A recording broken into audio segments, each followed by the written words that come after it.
में भोजन का सेवन कैसा किया जाए, इस बात की जानकारी लोगों को बहुत कम होती है। तो आज मैं आपको ये बताने जा रहा हूं कि किस मौसम में आहार किस प्रकार से और कैसे लेना चाहिए और हमारे शरीर के लिए किस प्रकार फायदेमंद होगा। साल के 6 महीने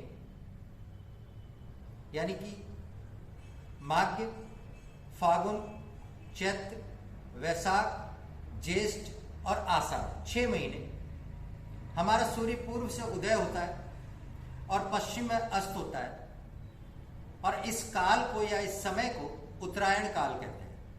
जब ये उत्तरायण काल में गर्मी पड़ती है और जिस समय गर्मी पड़ती है हमारे शरीर के अंदर पित्त का निर्माण यानी कि एसिड का निर्माण अधिक से अधिक होता है। अब इन 3 ऋतुओं में जो 3 ऋतुएं कौन कौन सी हैं इसको सावधानी से सुन लें।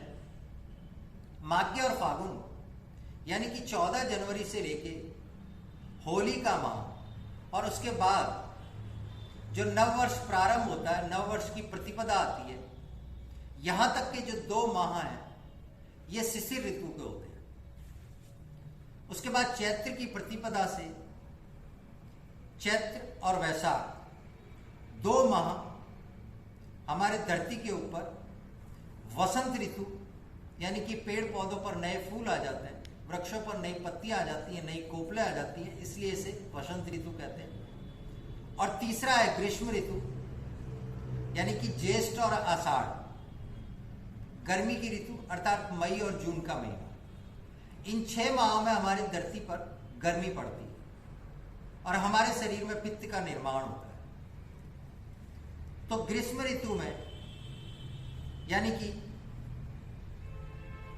ज्येष्ठ और आषाढ़ के महीने में यदि आप किसी भी चीज का सेवन करेंगे तो आपको वो नुकसानदेह रहेगी। तो अधिक से अधिक भोजन का सेवन नहीं किया जाता है। यहां पर अपने स्वास्थ्य को बनाए रखने के लिए पेय पदार्थों का अधिक सेवन किया जाता है। इससे पहले के 2 माह यानी कि चैत्र और वैशाख का महीना हमारे शरीर के लिए मध्यम होता है, क्योंकि इसमें थोड़ी सी गर्मी भी रहती है और थोड़ी सी सर्दी भी रहती है। और इससे पहले के 2 माह यानी कि माघ और फागुन का महीना जब होली आती है और उससे पहले का महीना जब थोड़ी सी ठंड रहती है, यह हमारे भोजन के लिए उत्तम रहता है। तो माघ और फागुन के महीने उत्तम रहते हैं यानी कि शिशिर ऋतु उत्तम रहती है। इसके बाद में चैत्र और वैशाख वसंत ऋतु मध्यम रहती है, और उसके बाद में ग्रीष्म ऋतु यानी कि ज्येष्ठ और आषाढ़ के महीने, मई और जून के महीने निकृष्ट रहती है। इसलिए भोजन का कम से कम सेवन किया जाता है, किंतु पेय पदार्थों का अधिक सेवन किया जाता है।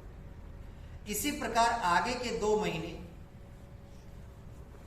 ज्येष्ठ और आषाढ़ के बाद श्रावण और भाद्रपद यानी कि सावन का महीना और उससे अगले महीने में जो पित्त हमारे शरीर में ग्रीष्म ऋतु में जमा था वो पित्त कुपित हो जाता है, और वो जो कुपित पित्त होता है वो सावन के महीने में हमें बड़ी परेशानी देता है। तो बार बार कफ जमना, पेट का खराब होना, बार बार एसिडिटी का होना, ये सारी परेशानियां इस माह में पैदा होती हैं। इसलिए किसी भी प्रकार की खट्टी, तली हुई, स्पाइसी इस प्रकार की चीजों का सेवन, इस प्रकार के भोजन का सेवन श्रावण मास और भाद्रपद मास में नहीं किया जाता है। ये 4 महीने यानी कि ग्रीष्म और वर्षा ये भोजन के मामले में थोड़े से निकृष्ट माने जाते हैं। इसलिए भोजन का बहुत सोच समझकर इस्तेमाल किया जाता है, सेवन किया जाता है। श्रावण के बाद भादवा और उसके बाद में आश्विन और कार्तिक, ये 2 माह शरद ऋतु के होते हैं। और ये जो शरद ऋतु है ये भोजन के आहार के हिसाब से मध्यम मानी जाती है। यानी कि इसके बाद में जो 2 माह आएंगे, दीपावली के आसपास का महीना और उससे पहले का, ये शरद ऋतु मानी जाती है। शरद ऋतु में आपके शरीर की जठराग्नि मध्यम होती है आप कुछ भी खाएंगे डाइजेस्ट हो जाएगा।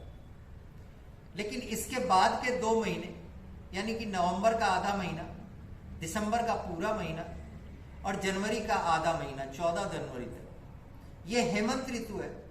हेमंत ऋतु में हमारे शरीर की जठराग्नि उत्तम होती है, यानी कि सर्दियों में आप कैसा भी भोजन करेंगे वो पूरी तरह से हमारे शरीर को लगेगा और डाइजेस्ट होगा। इस प्रकार मैंने यहां पर आपको ऋतुएं बताई है कि ये 6 ऋतुएं उत्तम किस किस महीने में होता है, इसको एक बार वापस से सुन लें। तो शरद ऋतु में हमारा भोजन जो भी हम खाएंगे वो उत्तम तरीके से पचेगा, हेमंत ऋतु में पचेगा। मध्यम कब रहेगा? वसंत ऋतु में मध्यम रहेगा और शिशिर ऋतु में मध्यम रहेगा। ग्रीष्म ऋतु में निकृष्ट रहेगा और वर्षा ऋतु में निकृष्ट रहेगा। तो इन 4 महीनों में भोजन को बहुत संभाल कर, अपने आहार का सेवन बहुत ही संभाल कर। इस प्रकार मैंने ये यहाँ पर आपको 6 ऋतुओं की पूर्ण जानकारी दी है, किसमें हमें भोजन किस तरीके से लेना है। आपने यदि मेरे चैनल को सब्सक्राइब नहीं किया तो आज ही सब्सक्राइब करें, लाइक करें और शेयर करें। धन्यवाद, नमस्कार।